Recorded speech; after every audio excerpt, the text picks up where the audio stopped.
আজকে যেটা তোমাদেরকে পড়াবো সেটা হচ্ছে কি বিজ্ঞাপন। প্রত্যেকটা সেমিস্টারে কম বেশি এই বিজ্ঞাপনগুলো আমি দেখেছি আছে, একটা করে সেমিস্টার গ্যাপ দিয়ে দিয়ে। শুধু তোমাদের কারণ না কারণ এই বিজ্ঞাপন থাকবে। তো বিজ্ঞাপনগুলো আগেও আমরা পড়িয়েছি, ইউটিউব ভিডিওতেই আছে। আজকে আবার একটা নতুন বিজ্ঞাপন আমরা নিয়ে এসেছি। তো বিভিন্ন রকমের বিজ্ঞাপন হয়। তো আজকে যে বিজ্ঞাপনটা সেটা জনগণের স্বার্থের জন্য বিজ্ঞাপন, জনস্বার্থমূলক বিজ্ঞাপন। প্রশ্নটা দেখো একদম হেডে আছে যে চক্ষুদান সম্পর্কে একটি জনস্বার্থমূলক বিজ্ঞাপন তৈরি করো। তোমরা কি করবে, প্রথমে এদেরকে একটা ছক কেটে রেখেছি। এই ছকটা তোমরা একটা স্কেলে করে দাগ দিয়ে ছকটা করবে, কারণ তোমরা যদি হাতে করে করো তাহলে বেঁকে টেকে যাবে।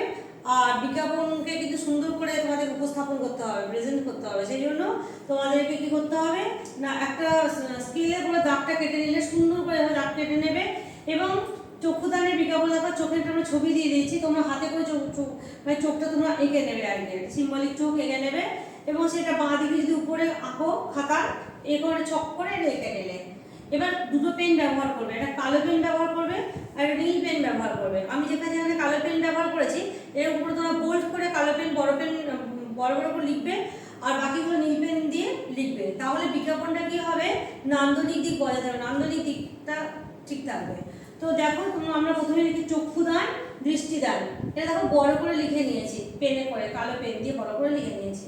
তারপর আমরা ওই রেখাটা দেখো নীল কালি দিয়ে লিখেছি যে মরণোত্তর মানে মৃত্যুর পরে চক্ষুদান করুন।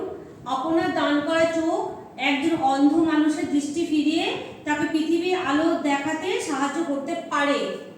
এটা একটা বার্তা জনগণের জন্য। এবার তাইটা আমরা দৃষ্টি আকর্ষণের জন্য এখানে একটা কালো পেন দিয়ে লিখেছি। লেখার পর আবার দেখো যে চক্ষুদান করুন ও আপনার বন্ধু নিকট আত্মীয়দের চক্ষুদান করতে উৎসাহিত, মানে মরণোত্তর চক্ষুদান করতে উৎসাহিত করুন। এরকম তোমরা একটা সুন্দরভাবে লিখে নেবে কালো পেন দিয়ে, নীল পেন দিয়ে। কিছু লেখা বড় করে লিখলে আর বাকিগুলো নীল পেন দিয়ে লিখলে। এবং অবশ্যই নিচে কোথা থেকে প্রচারটা হচ্ছে এই বিজ্ঞাপনটা, জনস্বার্থমূলক বিজ্ঞাপন, সেটা লিখে নেবে।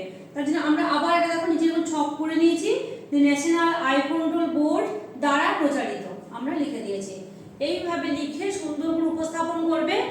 কাটাকুটি করা মোটেও যাবে না বিজ্ঞাপনে। এইভাবে তোমরা সুন্দরভাবে খাতাতে তোমরা উপস্থাপন করতে পারো তাহলে অবশ্যই খুব ভালো নাম্বার পাবে, এটাই আশা করা যায়। এরকম আরো নিত্য নতুন ভিডিও পাওয়ার জন্য তোমরা এখানে লাইক, কমেন্ট, শেয়ার করতে পারো। আর তোমরা যদি কাকলি একাডেমিতে পড়তে চাও তাহলে আমাদের এখানে যোগাযোগ করতে পারো, ফোন নাম্বারটা দেওয়াই আছে। আমরা তোমাদের জন্য স্মার্ট বোর্ড এনেছি এবং সমস্ত রকমের এখানে সুবিধা তোমরা পাবে। অনলাইনে পুরোপুরি অনলাইনে পড়তে পারবে, অফলাইনে পড়তে পারবে, পিডিএফে পড়ারও সুবিধা আছে।